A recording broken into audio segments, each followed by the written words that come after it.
Thank you very much. Thank you. It's a lot of press. That's good. We had a great event. This was something very special. And I want to thank President Macron and Bridget, his really lovely wife, fantastic person, for welcoming us to France for an extremely successful G7 summit. I would say it's one of the most successful. And this meeting could not have come at a better time. On Sunday, we reached an agreement with Iran that achieves everything we set out to accomplish, everything and much more. Ending the current conflict, reopening the Strait of Hormuz, and preventing Iran from ever obtaining a nuclear weapon. That's what it was all about. That was about 99%. Iran cannot have a nuclear weapon. They can't develop it, buy it. They can never have a nuclear weapon. At the same time, with this announcement, or close to it, as people started to think it was going to happen when Iran was making some very positive statements, close to it, as people started to think it was going to happen when Iran was making some very positive statements, the stock and oil is dropping like it has never dropped before, at levels that went in numbers, down $7, down $8. They've never seen anything like that. But if we didn't do this deal, we could have dropped more bombs for another 3 weeks, 2 weeks, 4 weeks, 2 years. You would never have the Hormuz Strait open. You would never have success. Your market would have, instead of going up at levels that nobody's ever seen before, would go down at levels that nobody ever saw before, maybe except for 1929 or whatever. And you know, all the tough guys don't realize that this wasn't a 3-month deal. This was years in the making. You know why? Because I was the one that killed General Soleimani. And if I didn't kill General Soleimani, we probably wouldn't be talking right now about this deal, because he was a mad genius. They never were able to replace him.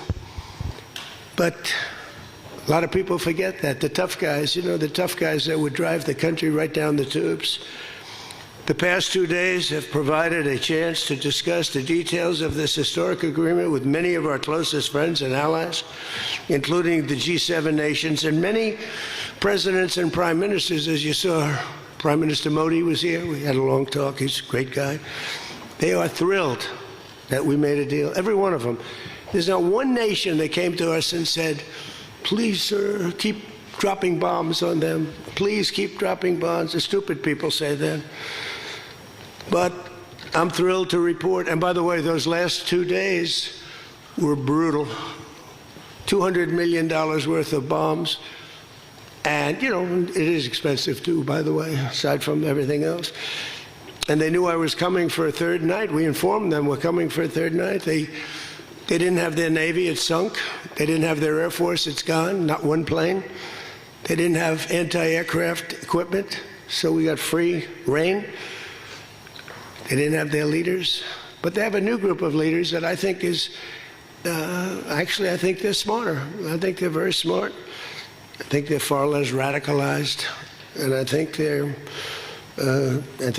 really good. They love their country. You know, you talk about regime change. Nobody will say that, but I guess that's, look, their one set of leaders is all gone. Their second set of leaders is all gone. Their third set of leaders a little bit gone, but for the most part, and frankly, I think that's regime change. I think they're going to behave much differently. I think they see a different way of life that they were never exposed to. So the one thing I didn't want to see is I didn't want to see economic catastrophe. If you kept this going, that could have happened. But all I know is every time we talked about the possibility of peace, the stock market shot up like a rocket ship. It never went down. They didn't like it. The people, you know, the stock market is more brilliant than anybody there is, including the people on the stage, other than me, of course. Let's see. I don't know. What do you think, Scott? Is the stock market more brilliant than you? No, sir. Oh, that's a terrible statement. All right. The stock market is quite brilliant. And every time we said something amazing, like we're going to settle, it would go up. And every time we said something negative, like, guess what, we're not going to be able to settle, it would go down very big, Peter, right? Very, very big. Tells you something. And you know, I've studied presidents, some good, some bad, some great. Not too many are great. And some really bad. We had one just recently. And the one president I did not want to be was the late, great Herbert Hoover. I didn't want that. And who knows what would have happened. But bad things happen. So the past 2 days have provided a chance to discuss the details of the deal with the closest friends and allies, the heads of countries. They were all here, a lot of them. Far more than the 7, as you know, a lot of them. And they put out a statement. I think President Macron, who did a great job, by the way, did a really fan, him and Bridget, they did a great job, but they all put out statements saying they love this deal because they want to see it over. And they love the fact that the hormones, don't forget, if we were going to drop bombs, let's say we went another month, another 2, 3 months, maybe weeks, could be another 3 months, could be whatever. What do you have left? Got maybe nothing, but you don't have, the strait will never be open because people that own billion-dollar ships, these ships cost $1 billion, they don't like sailing ships or having their ships participate when you go up the coast and you go through the strait and there are rockets flying over your head. They want to protect their $1 billion investment. You wouldn't have oil for maybe years. These are stupid people. But nobody was tougher than me. Nobody hit Soleimani. You know, when I hit Soleimani, people thought that was the biggest thing to happen in the Middle East for 50 years. That was the biggest event. He was the boss of Iran and respected, but he was a mad genius. He was a genius, the father of the roadside bomb. When you see young men, and in some cases women, mostly men, walking around without legs, without arms, with a face that's been blown to smithereens, it's Soleimani, 95%, 96.2 they say or something, 95%. That was Soleimani did it. Happened to come from Iran, and I blew him up. Do you remember that? I blew him up in the Valley of Death. He got off his plane and we followed him, and in all fairness, because they've been wonderful to me, Israel, but they didn't want to do that attack. They were all set. The night before the attack, they informed me they didn't want to do it, so I had to make a decision. I made the decision to do it. But it was a joint venture, as we say in the real estate business. That was a joint venture between Israel and us. We studied it for a month. We knew what plane he was going to be on. Almost a month before, he only traveled on commercial airliners, the big ones with lots of people, because he knew we wouldn't shoot him down. He's very smart. But we knew he was going to be on that plane. We followed him, and then Israel informed me that they won't do it. And I had to make a decision. I had some very good generals, and not the ones you see on television, very good. And I want to thank also Pete Hegseth and General Raisin Kane, who's phenomenal. Okay, these guys are phenomenal. They can't be better. But I had some good generals, and I said to them, well, if Israel's not going to do it, we're all prepared. Do we do it? Do you like doing it or not? He said, sure. If you want to do it, we can do it. How well? We'll do it just as well or better. We'll do it ourselves. We don't need anybody. So we took out Soleimani. One of the biggest events to happen in the Middle East, maybe ever, but they say 50 years, they say 100 years. I was with the Prime Minister of Pakistan. He said it's maybe the biggest event that has ever taken place. It's like nobody could believe it. So that's when it started. It didn't start like 3 or 4 or 5 weeks ago. And Obama wouldn't do it.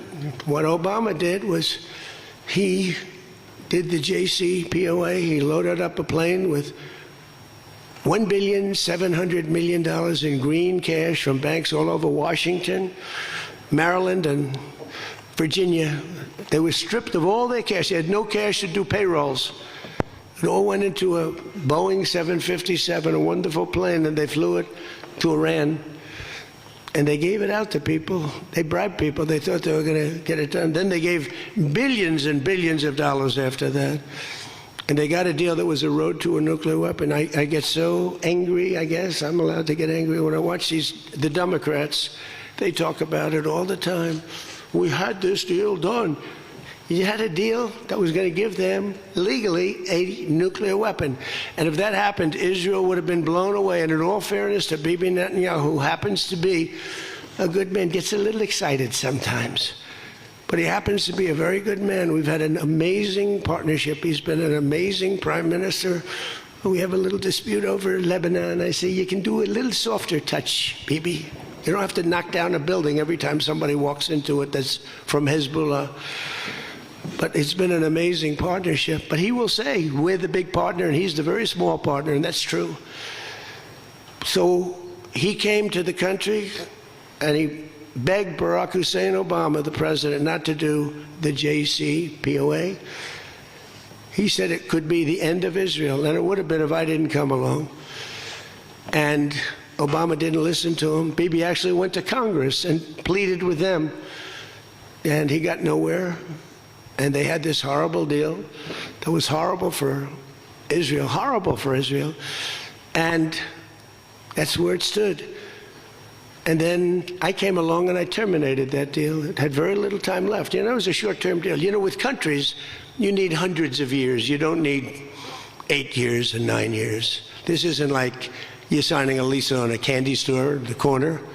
You need hundreds of years. This was a short-term lease. It expired long ago.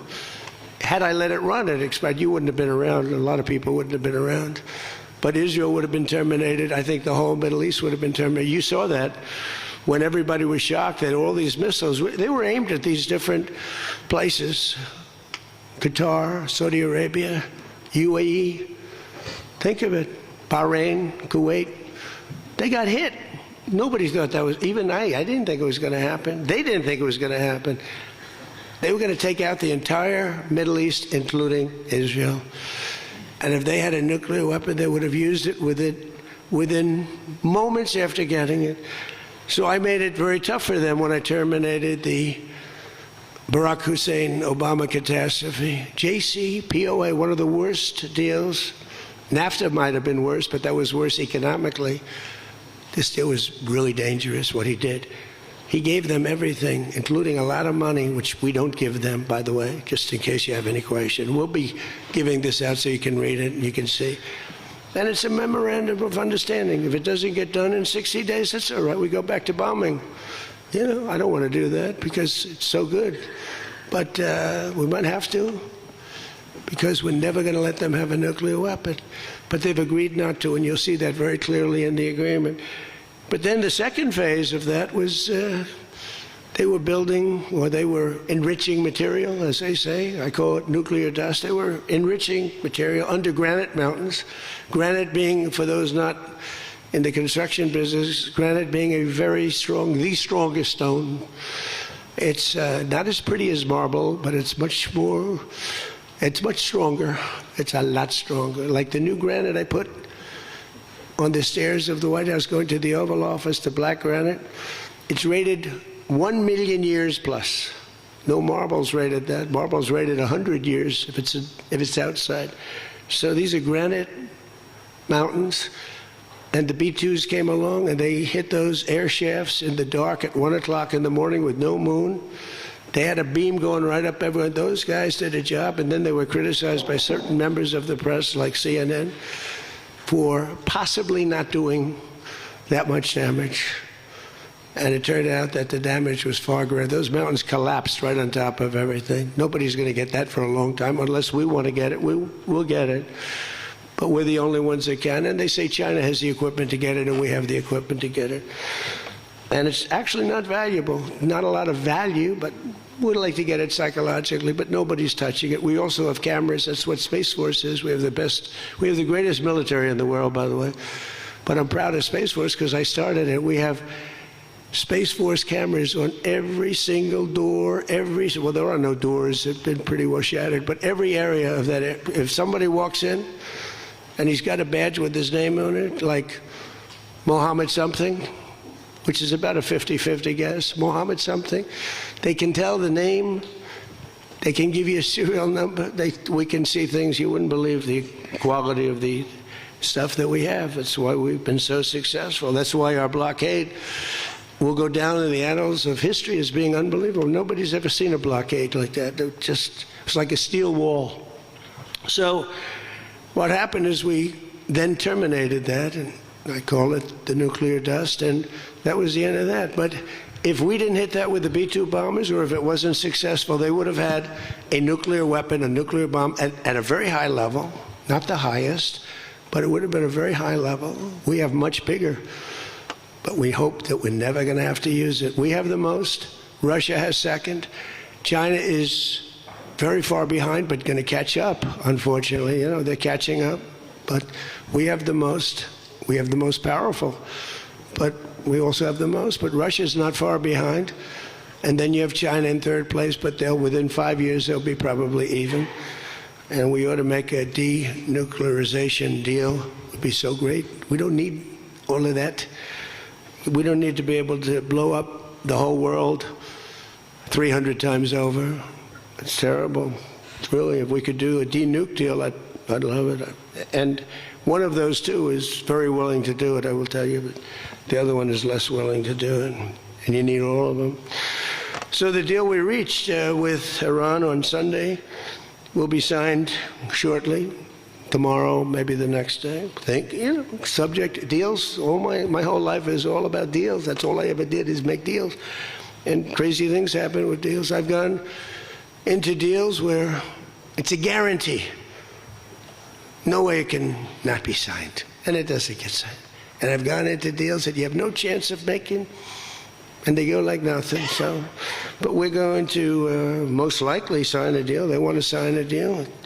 And they've been acting very appropriately. They took a big 2 hits last week. Those were 2 very big hits. So importantly, Iran has agreed that they will neither produce nor procure a nuclear weapon. Neither produce, because originally they said, they talk about that they will not develop a nuclear weapon. And some people found it okay. These guys didn't, in all fairness, but some people, but I didn't like it. Said it won't develop. I said, what happens if they should buy? I don't know. It's very dangerous for somebody to sell, because whoever sells them a nuclear weapon will get nuked themselves. If they sold a nuclear weapon, only a few that could do it, they would be nuked. They wouldn't have that country long. So it's a very dangerous thing for somebody to do. But I wanted it in there. So it's develop, procure, buy, anything. And you'll see that when you see the agreement, but it's appropriate that we release the agreement. And we did send a copy to Israel, by the way. They've been a good partner. Again, I think they could do better with respect to Hezbollah. I'm not saying they shouldn't protect themselves. I'm saying when 2 drones are shot into the desert and drop harmlessly, you don't have to knock down buildings in Beirut. They could behave better. And frankly, they could do a better job. I love them as a partner. They were terrific. But they could do a much better job with Hezbollah. On that, I don't think they're doing well. And I feel very bad for Lebanon. Lebanon's been, it was a great culture. They had the professors, the doctors, the lawyers. It was an incredible culture, maybe the highest in the Middle East for years and years, centuries. And for the last 50, 60 years, they have been just trashed. They have been living in hell. So they'll work closely with us to turn over the so-called enriched material that's very deep in the bowels of the earth, very deep. Nobody can get it. So it's not important that we do it quickly, but we could do it fairly quickly. When we have a chance, we'll do it. But in the meantime, we have cameras on every inch of it. Nobody can do it. And if they do, we'll hit them with Patriots, that's all. And they'll be gone. And they know that. Technical discussions on the removal of all stockpiles of enriched materials will begin immediately. We're going to start that immediately. And unlike Barack Hussein Obama, who sent Iran pallets of cash, and any relief they receive under this deal, they'll have to get based on merit. And it won't be from us. We don't have to give them anything. But some people may want to invest. Like, what are you going to do? Say you can never, ever invest in a country? I mean, it's pretty tough. I don't mind being tough, but it's pretty crazy. You can invest in a country. You can invest in any country you want, but you can't invest there. Well, they need investment because we did $1.5 trillion, maybe $2 trillion worth of damage. So somebody's going to have to help them out. There's no guarantee about helping them out, and could be their neighbors will help them out a little bit. I don't know, but it's a lot of money. Almost nobody has that kind of money. That's the kind of damage that was done. But we're not investing any money. There was a fake story. There was a fake news story that got a man, a person, a good person. JD made a statement. It was a perfect statement. And they reported it in a very strange way, but that's why it's fake news, I guess. So we don't give them money. We don't give them any of that. And what happens is with time, if they behave, if they be a citizen of the world, a reasonable citizen of the world. And I think this group, again, I didn't do this for regime change, but I think this group is regime change. I mean, hey, the first group is dead. One little morning, having breakfast, the whole group, they thought they'd never be caught because we never bombed during breakfast, but we bombed, and they all, 88 people. And I'm not proud of that at all, but the second group came in and they were very unreasonable too. And they were all gone. They were all gone. And then the third group, we've been dealing with them. A couple left this planet, but we've been dealing with them. And again, they've been fine. I mean, I've had a lot easier. I've had some easier ones. They're tough, they're smart.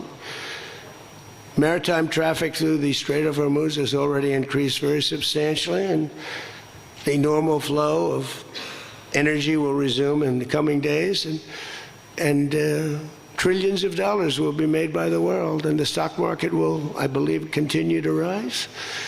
The only difference is that a player that's very volatile, very tough, very smart, frankly, they have, in one way, a primitive culture, but it's also a genius primitive culture.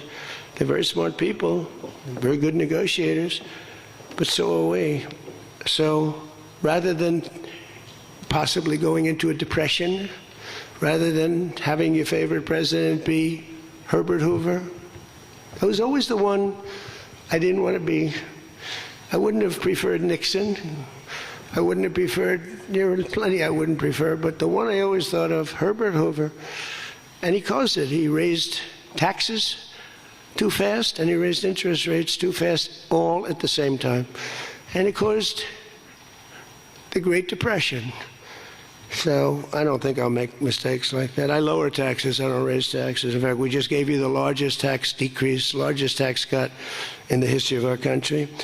So we'll be working on a parallel effort with the Gulf nations to address non-nuclear issues such as the conventional ballistic missiles, which we'll be talking about, and support. I mean, they have to have some because other people have some. You got to have some. Somebody said, you shouldn't give them one. I mean, I have guys, I like some of these guys, but I don't think they're smart. Sir, you shouldn't let them have any missile.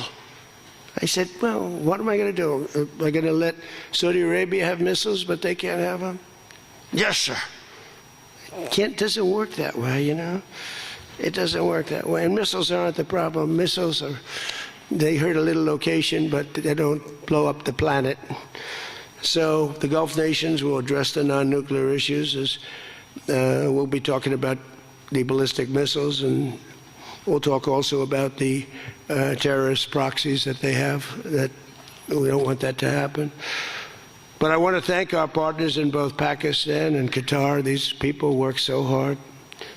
And they knew them a little bit. In the case of Pakistan, quite well. In the case of Qatar, they were sort of at odds. And, Qatar was great because they had right next door. When I flew from there, from that location to Saudi Arabia, I'd fly for 40 minutes, and I'd fly to UAE for 40 minutes, to great leaders there, by the way. In the case of Saudi Arabia, the father's still alive, and he's fantastic, and the son is going to be great. He's going to be great. The Crown Prince and Mohammed at UAE is an incredible warrior. He was dropping bombs Last week I said, who the hell's dropping all those bombs? It was UAE. He's a good fighter, Mohammed. But every administration for decades has sought to get Iran to relinquish its nuclear ambitions, but the threat only got bigger. The words got bigger and bigger and stronger and bigger, and nothing ever happened. And Iran got stronger and tougher. If we didn't blow them up the first time and then blow out those weapons, they would have been unstoppable. This should have done, what I'm doing and what I did should have been done years ago. Would have been much easier, much less firepower, but it wasn't. And again, I want to thank all those countries, and I want to thank Israel and Bibi Netanyahu. So obviously the breakthrough would not have been possible without the unprecedented pressure the United States put on the regime over the past year and a half. But again, it started a long time ago. It started with the death of Soleimani. That was a big deal. No president in history has ever been tougher on Iran than I have, and they know that. And by the way, if they don't honor the agreement, or some things aren't even mentioned in the agreement, it's a memorandum of understanding, but we have an understanding of certain things without writing it. And if they don't honor that, we'll probably go back to bombing them until they honor it, you know? It's amazing what bombs can do. So I say it, the Obama deal was a road to a nuclear weapon, and let's call it the Trump deal, was a wall for a nuclear weapon that the nuclear weapon could not get through. Nobody's going to get through it. We built a wall. They weren't going to have it, and that's what we have right now. And it says very clearly, the most important clause to me, too, number one, the Strait opens, but that's much less important than the other clause, clause number whatever, 5, 8, is a very strong statement that they will never have a nuclear weapon. And it doesn't say they'll have one in 5 years or 10 years or 20 years. With Obama, they were able to enrich very quickly. This agreement now provides Iran with a historic opportunity. If they follow the path of cooperation, will have opened for them, their country will have a chance to survive. Now think of it, you know, they have 91 million people. People want me to bomb the bridges. Why don't I bomb? I already did, because, you know, they went back on one of their promises, and I bombed their biggest bridge, the equivalent of that was the George Washington Bridge of Iran. But we bombed that bridge, you saw that. One quick strike by an F-22, the most beautiful fighter jet ever made, by the way. In fact, we're ordering some more of them. We're bringing it out because it's so effective. It's incredible. It's incredible. Well, look, we have the greatest military in the world. Those B-2 bombers are unbelievable. Who would have thought they could handle, each had 2 because the flight was so long, but they handled 3 of the biggest, heaviest bombs, hundreds of thousands of pounds, and they handle them like they're nothing. It's amazing. And also, they're undetectable. They flew into Iran, totally, think of it, totally undetected. Now, Iran's waiting for them. They're waiting for them. And they never saw them. 1 o'clock in the morning, they never saw them. They're stealth. And we just ordered 22 more. The newer, upgraded version, which I guess is better. I don't know how the hell you get better. But as I expressed to the world leaders here this week, it's my hope that the peace agreement will be the beginning of a much larger deal all across the Middle East. We're very close. Look at the job we've done on Gaza. Look at Hamas. Hamas has been very silent. You haven't read anything about Hamas. And we're trying to get them unarmed. You know, they grew up with a machine gun in their hand. I think they actually, when they were born, they came out with a machine gun in their hand, so it's not the easiest thing, but they've actually, you know, behaved pretty well, considering this was not the lifestyle that they were taught to have. But including an end to all Iranian aggression, they're not going to be Iranian aggression, and an end to war and terror in Lebanon. So the Lebanon peace is something we'll have to work on a little bit. It's a very small piece of the puzzle, actually, but it still makes a lot of noise. The big deal is the Iran deal. That's where the money is, where the power was. But they have Hezbollah, and you got to get that done one way or the other. We'll do it. I think Israel can do a much better job on it. Syria would love to do it. I was very responsible for the gentleman at Syria that's now the president of Syria, he's done a tremendous job. He's put that country together in a year and a half. Sort of like our country, a year and a half. It's pretty similar size. They said, please don't put him there. He's a very violent man. Al-Qaeda. I said, well, I know one thing, a Boy Scout's not going to work. And he's actually done a very good job. He'd love to go in and, Hezbollah's an enemy of his, and he'd go in but he wouldn't knock down buildings every time he hears there's somebody. He'd just go and get them with precision. But I don't know that people want that. Maybe they don't. Maybe Lebanon doesn't. We have to be guided a little bit by Lebanon. And by the way, the president is going to be coming, Prime Minister, President, going to be coming over to see us very shortly, over the next week or two. Good man. He's, man is living. What a tough life he's got, because he's got tough groups of people. And it's amazing. Amazing there is a Lebanon with all they've been through. They have been treated worse than just about, I think, anybody. Disrespected incredibly. So the expansion of the Abraham Accords is the other thing that we hope we're going to get. And I think Saudi Arabia, if they lead the way, they'd be doing themselves a big favor, because everybody that's in it, UAE went in right from the beginning. Again, he's a warrior. And they never got out. Nobody ever got out. You think maybe during the war, they were all everybody was afraid of Iran. And that's why we ended up with the original members. But then when the election was rigged, that's right, and I wasn't here at all, nobody cared about anything. The country went to hell in every way. That was the least of it. Middle East was the least of the country went to hell, allowing 25 million people into the country, unchecked and unvetted, many of them criminals, many of them murderers, 11,888 murderers allowed into our country. So this was the least of it. But the past 2 days have also provided an opportunity to discuss a number of other key issues with members of the G7 and our partners. Yesterday morning, we had a productive conversation on the war in Ukraine. I spoke with President Putin. I spoke with President Zelensky, and he was there. And President Putin I spoke over the phone with. And something's going to happen. They're losing a lot of people, a lot of soldiers are losing soldiers. Both are losing a lot. Russia's losing more because they're the offensive ones. And when you're offensive in war, you lose more. Pretty simple. But I provided an update on my call Sunday with President Putin and expressed my continued hope. We had a very good conversation with President Putin and a very, very good conversation with President Zelensky. I think they both want to do something. They just don't know how to do it. They want to do it, they just don't know how. In our session yesterday afternoon on international partnerships, I offered an update on how the United States is leading the world in responding to the Ebola outbreak in Africa, sending $375 million in aid so far to help stop and contain the crisis at its source, and we've done great. I was with the president of a couple of presidents came over, by the way, from African nations, and they were so happy with what we did. But where it's unfair is we gave $375 million. The rest of the world gave essentially nothing, maybe a couple of bucks, but nothing.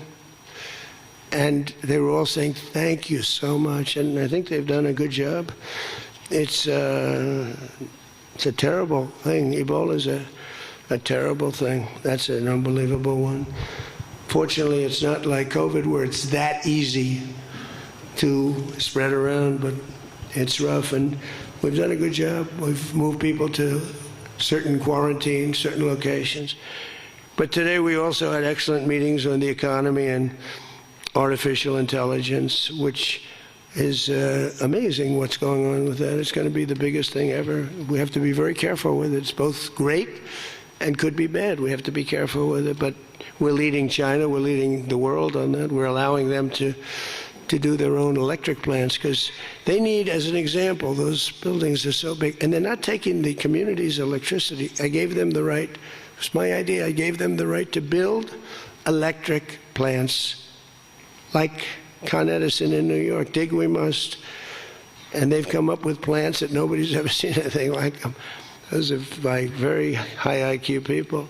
So they're actually building electric plants So, because otherwise they could never build a building, because the grid is old and tired and broken and a mess. So they're building it, and they're going to sell very cheaply, they're going to sell their extra electricity into the grid.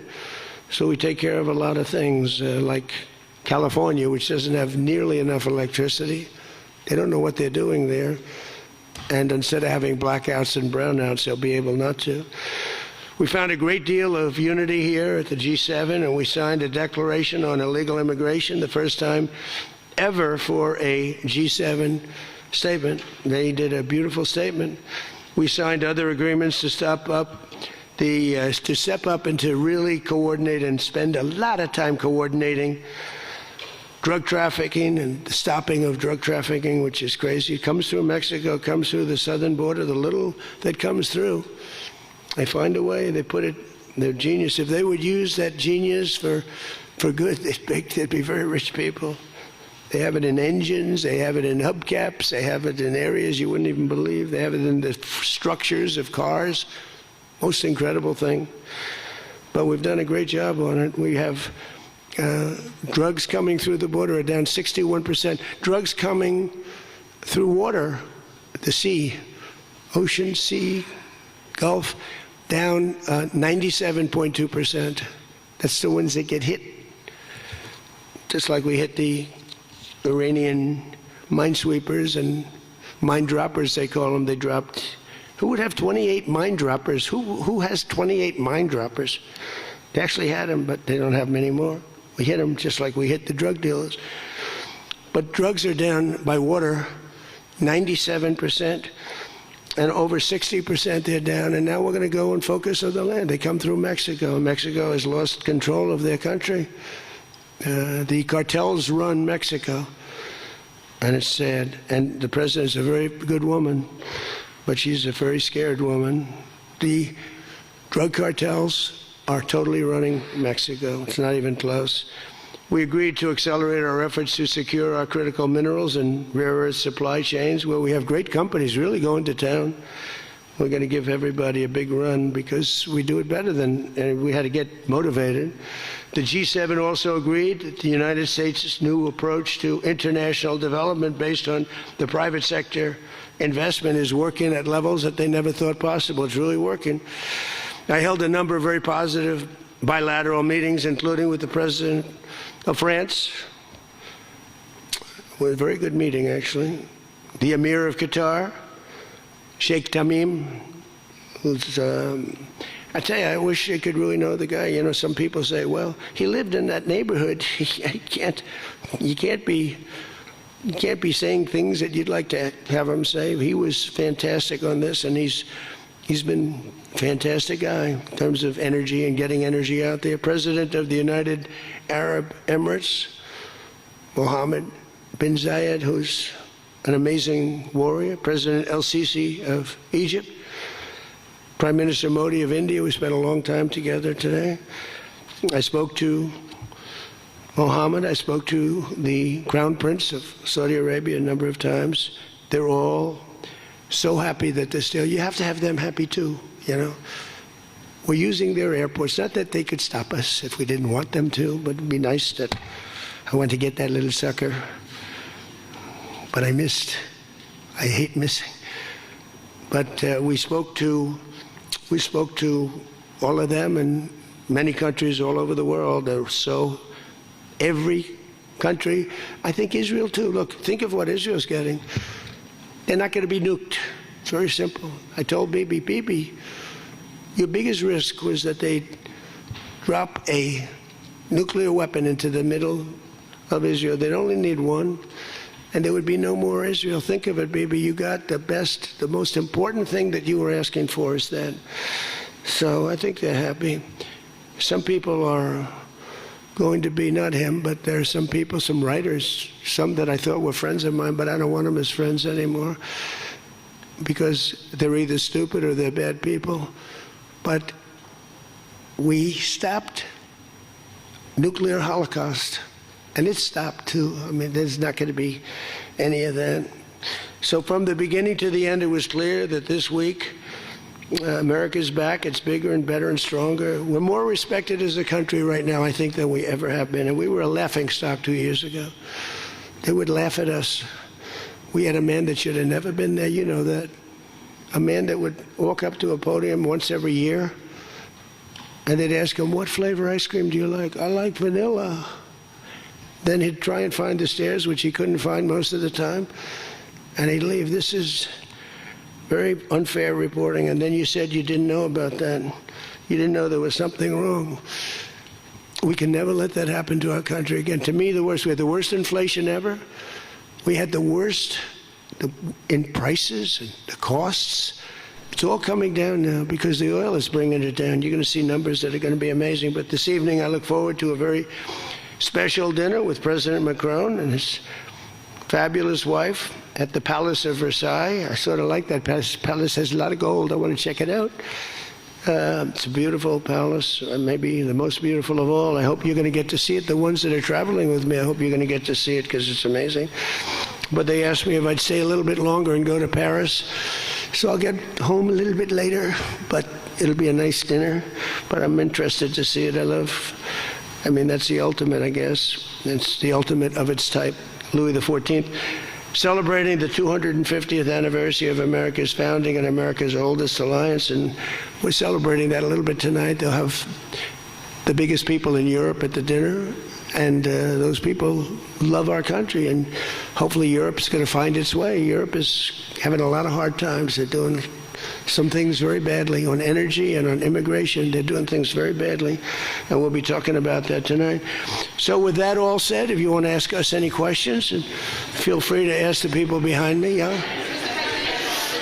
Peter? Bonjour.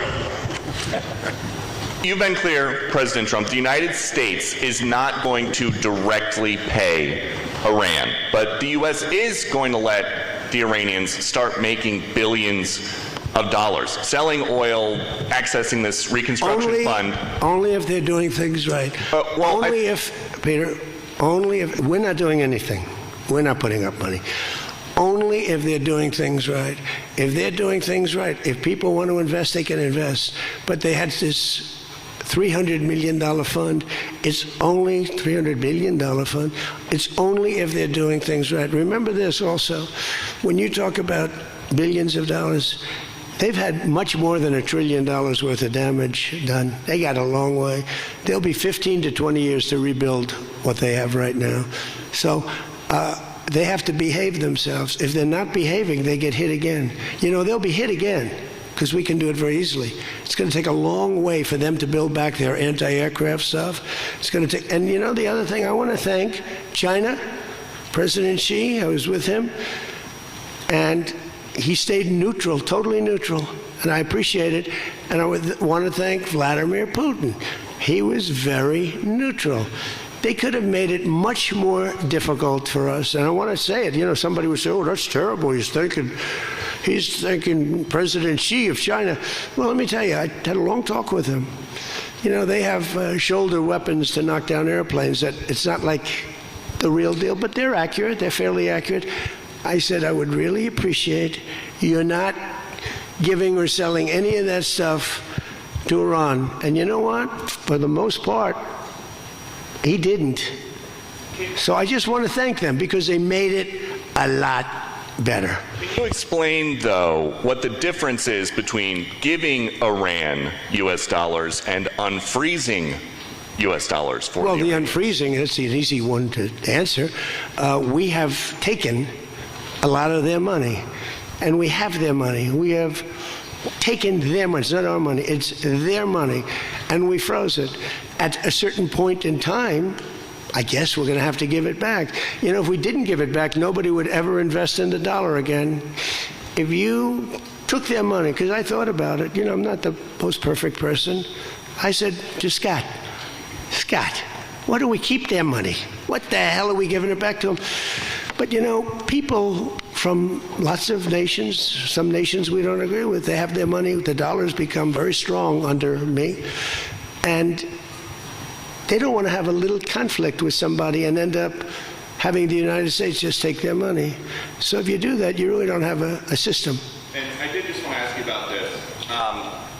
A wise man once said in January of 2020, Iran never won a war, but never lost a negotiation. That wise man. Who said that? Donald Trump. Oh, that's what I thought you were going to say. So how do you go back to the United States and convince a skeptical American public that this deal is a win? Here they lost militarily, okay? It's very tough because I know that no matter what, if I would go, by the way, if I'd go another 3 or 4 weeks, those same people that are critical would say, he went too long, he should have done, no matter what. If they raised the white flag of surrender, and if they said, praise be to Allah, Donald Trump is the greatest president ever. We totally concede. We totally give up. This war is over. We have failed. The New York Times and CNN and a couple of others, they're not all that dishonest, they say Iran had a great victory, okay? They practically do that. It's amazing. When we knocked out their last ship, they had 159 ships. When we knocked out the last ship, the Times refused to do a story on it.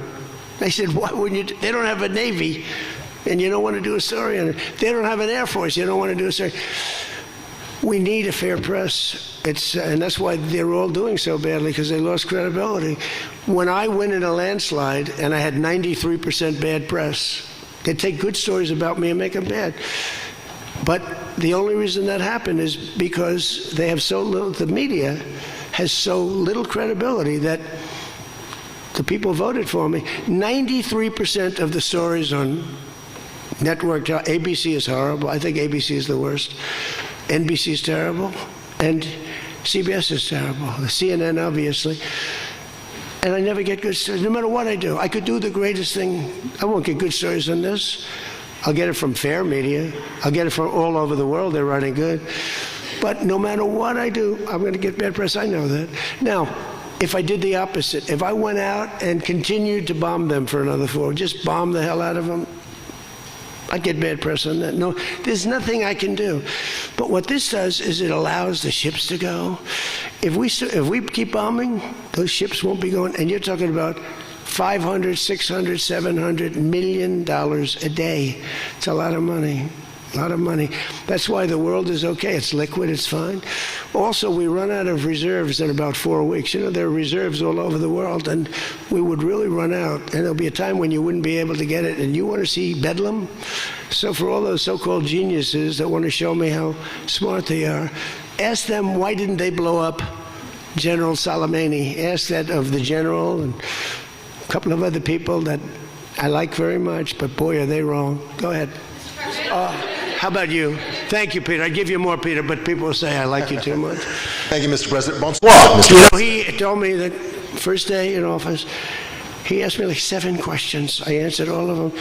Is this true? He said, he just answered more questions in one meeting than Joe Biden did in 4 years, okay? I'm not going to get you in trouble, but that's what you said. Go ahead. Bonsoir, Mr. President. In The Art of the Deal, you write about the importance of leverage. Yeah. Obviously, you have a lot of leverage when it comes to Iran, whether it's militarily or through economic sanctions. What leverage, sir, do you have when it comes to Israel and Hezbollah to ensure that they abide by the ceasefire? Well, I think we have leverage just by the fact that we really have Iran now has to be good. They have to behave. And we might help. That's a much smaller conflict. It's a conflict that should be able to be over with. I'm surprised it's taken so long. And it's a much smaller, but we have a lot of leverage. We have the greatest military anywhere in the world. We have the strongest, most powerful. Look at the blockade. By the way, the blockade was more impactful than all of the bombing raids where we dropped $1 billion worth of bombs on Iran. The blockade was so incredible. The naval blockade, the admiral, the whole thing, not one ship got through. That meant no money got through. They were dying. They had no money. They have inflation that's 250 or 300%. They have no money. We have tremendous leverage. We have the leverage of the economy as an example. We'll get that done. That's a small one, and we'll work with Israel and get it done. But I'd like to do it. I mean, you have people living there. Buildings are being dropped on top of them or right alongside of them.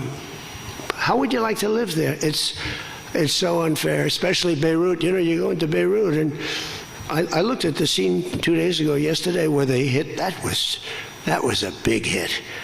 That was unnecessary in my book. Yeah, please.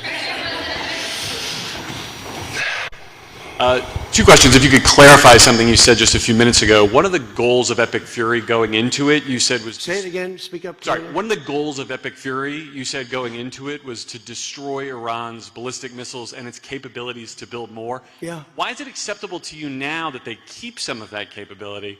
And Iran is... What are they keeping? What are they keeping? They have less than other nations now. We knocked out probably 85% of their missiles. The rest of them are underground. They can't even get them out. You know, the other night's raid, I think it was on the first night, we knocked out hundreds of their missiles.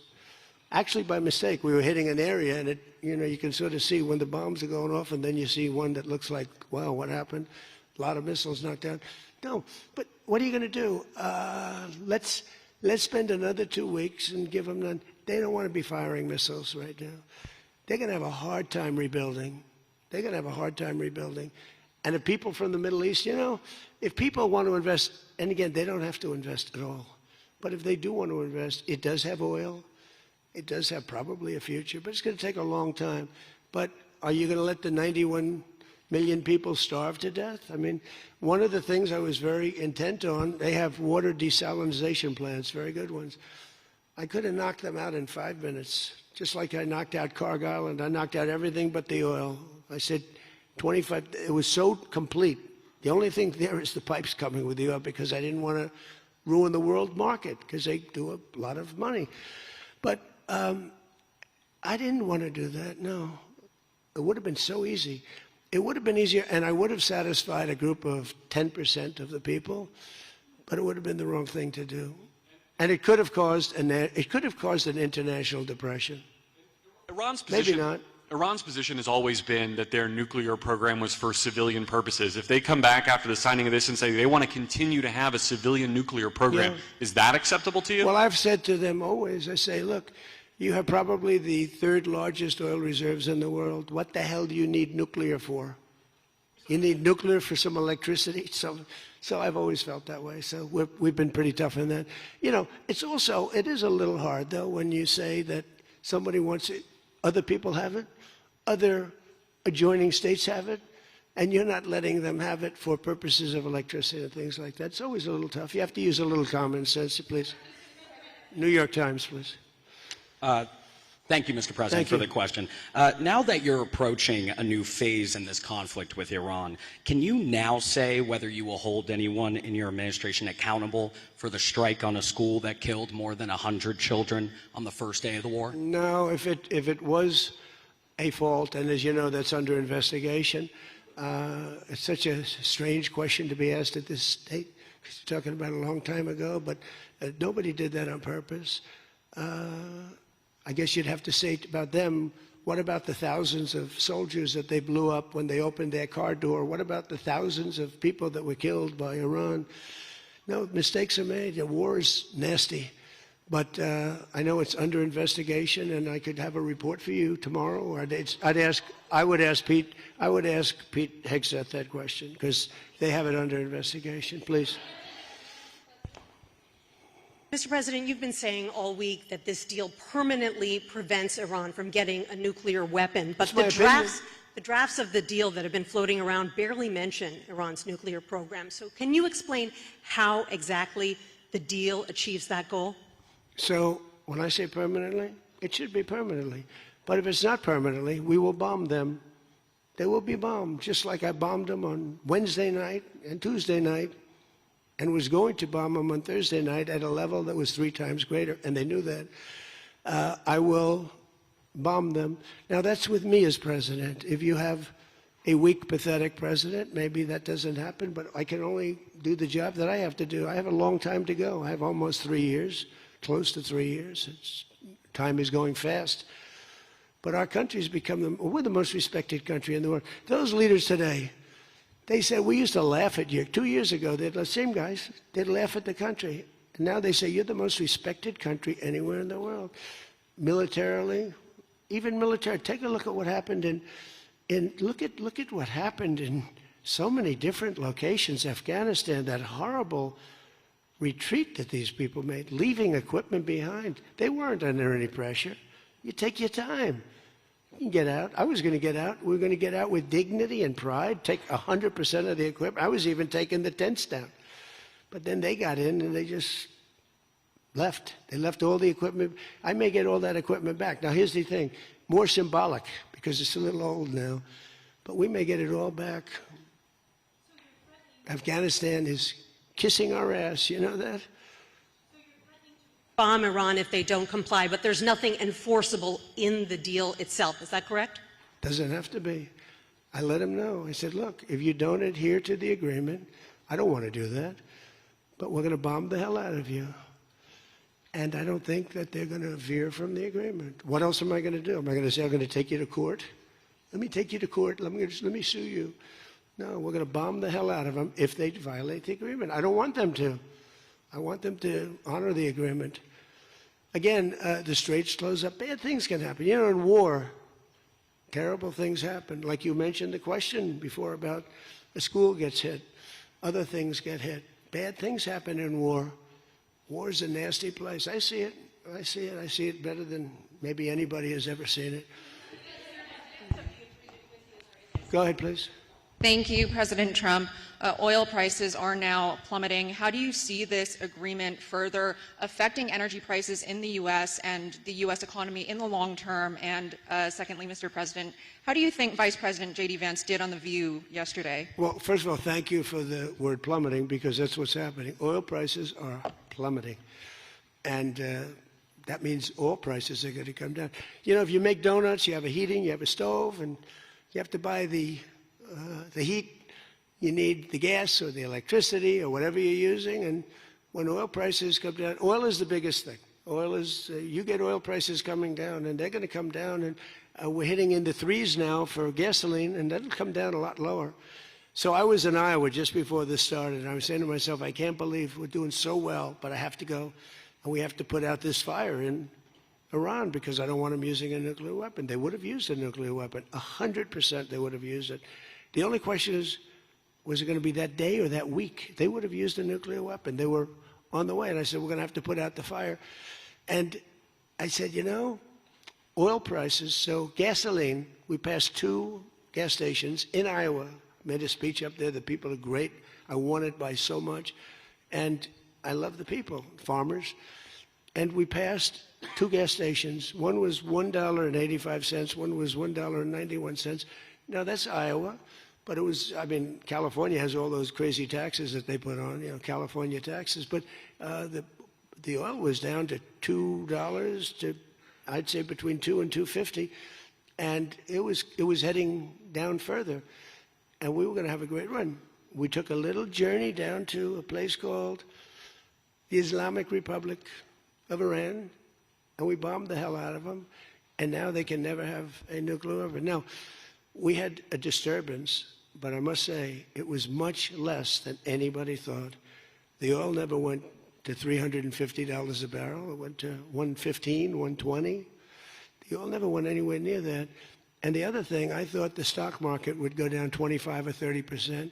The stock market a week ago, before we started this, was higher than it was when we started, which tells you that we have a very resilient economy. We have the strongest economy we've ever had. Now, the word affordability, it's a fake word but made up by the Democrats. Here's where it's fake, because they made it up. Because I inherited these prices. And when I had my first news conference, first day, they started screaming affordability, the Democrats. Affordability, affordability, they're screaming. I said, what's that all about? They gave it to me. They gave it to me. It's affordability. And they used that word to a fare thee well.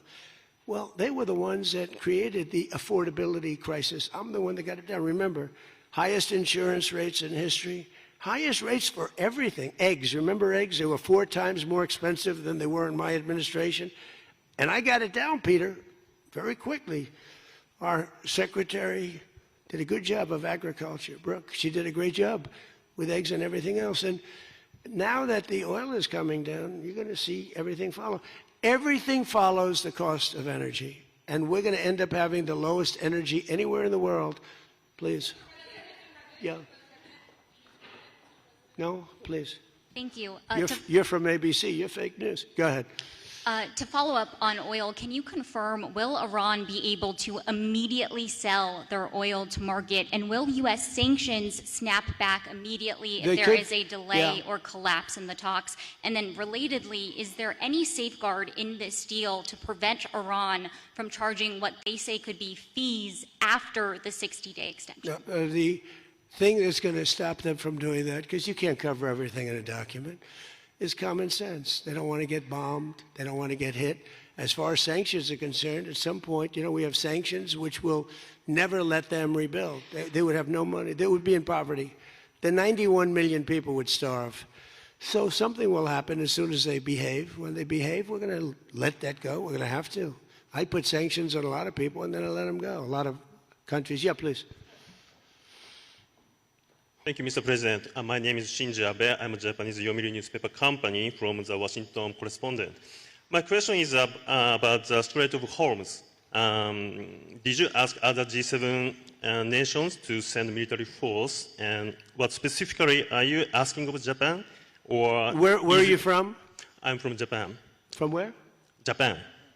And is military support? I just left your prime minister. Japan's doing very well. She's my biggest fan, I have to tell you. She thinks I did a great job. You have to call her and ask her. She's doing a very good job, by the way. Go ahead. And military support is no longer necessary? Yeah, but what do you want to know? Go ahead, just tell me. What do you want to know? Okay, my question is, did you ask other G7 nations to send military force? And what specifically are you asking of Japan?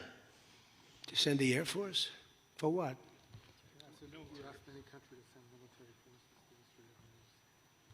Oh, other countries, not just Japan. No, we don't need it. Oh, by the way, they all want to do it. They all want to do it. Every single one of them. They want to go be a part of it now. Not while the war was going on. I was a little disappointed. The UK, I said, yeah, it would be nice if you sent ships. I didn't put a hard sell on, but I said it would be nice if you sent some ships. And the Prime Minister said, they'll be there, sir, as soon as the war is over. I said, did he just say that? I couldn't believe it, actually. Japan has offered to get involved, but I mean, I'll be honest, Japan was not willing to get involved during the war. I asked her, I said, you want to get involved a little bit? I didn't put the heavy sell on, but they said, no, we don't want to get involved. Nobody did. We did it ourselves with Israel and with the Arab states that got hit, surprisingly hit, yeah. Yes, please, go ahead. Thanks a lot, Mr. President. Question on Brazil. I would like to know, how was your interaction here in Evian during the G7 with the Brazilian President Lula? Did you talk about the new U.S. tariffs on Brazil? Did you talk about the U.S. designation of criminal gangs as terrorists? We did. How was it? I spent a lot of time with him, actually, and it's become a little rough country, right? Politically, it's been a little dangerous politically. You're talking about Brazil, yeah? It's been nasty. I hear they arrested somebody that's running for office today. I found that out after we left. I just said goodbye to him, and I heard that they arrested the Bolsonaro Jr. He was doing well in the polls, and they arrested him because he made a statement in Texas. They arrested him, or they want to arrest him. They have something out for his arrest. No, they play pretty tough. But nobody plays tougher than the United States. Look, our elections are totally rigged. We have rigged elections. Please, in the back. Yes, sir. Go ahead. Thank you so much, President. Thank you. Sumu Sakamoto, the Asahi Shimbun. For G7, the concept of the rule of law has long been considered the core principle. During this summit, any of the leaders expressed any concerns on the possible violation of international law on the attack on Iran? No, actually the opposite. They felt they were very dangerous. They were very relieved because they could get hit too. They were very relieved. No, we never discussed that. No, it would be the opposite. They broke the law. They killed thousands of people. They killed thousands of our soldiers and hundreds of thousands of people. Yeah, please, go ahead. Go ahead.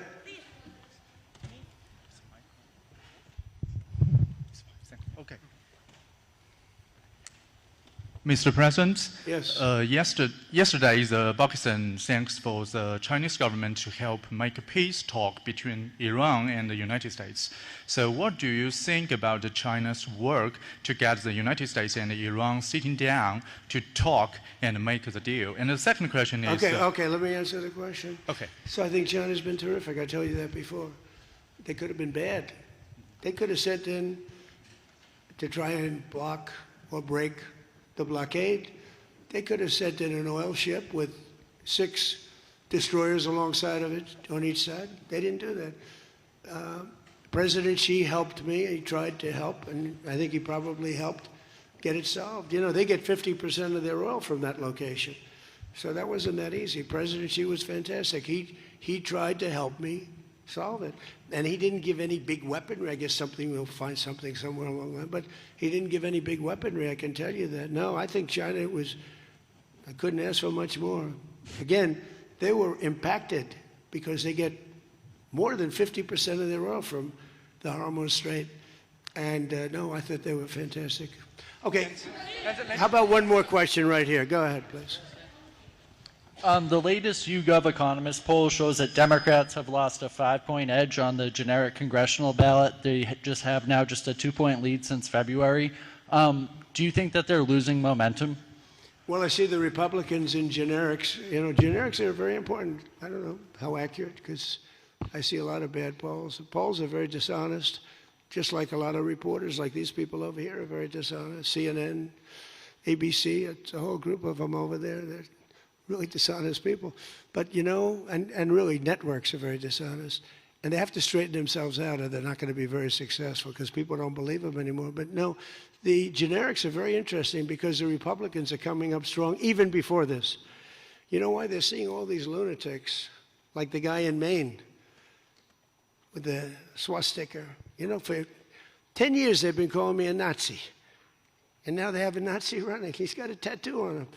I've been denying it for 10 years. They know it's not so, but they've been calling. I don't think they can call it to me anymore. You know, one more?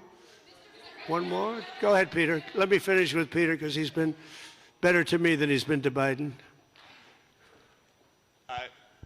Thank you, President Trump. I have a question about this weekend. Why not stick around for the signing ceremony with this Iran peace deal? I might. You might? Yeah, I might. But I'd rather, this is a memorandum of understanding. It's very important, but it might not be the kind of a document that I should be signing. There's some element to this where you send the vice president. If it works out, great, you look like a genius for sending him. And if it doesn't work out, it's the vice president's fault. I like that idea, sure. What? This way, if it works out, I'm going to take the credit. If it doesn't work out, I'm blaming J.D. You better be careful, J.D. He's going to turn his plane around and get the hell out of here. Yeah, I like that idea. I think it's a good idea. Thank you very much, everybody. Thank you.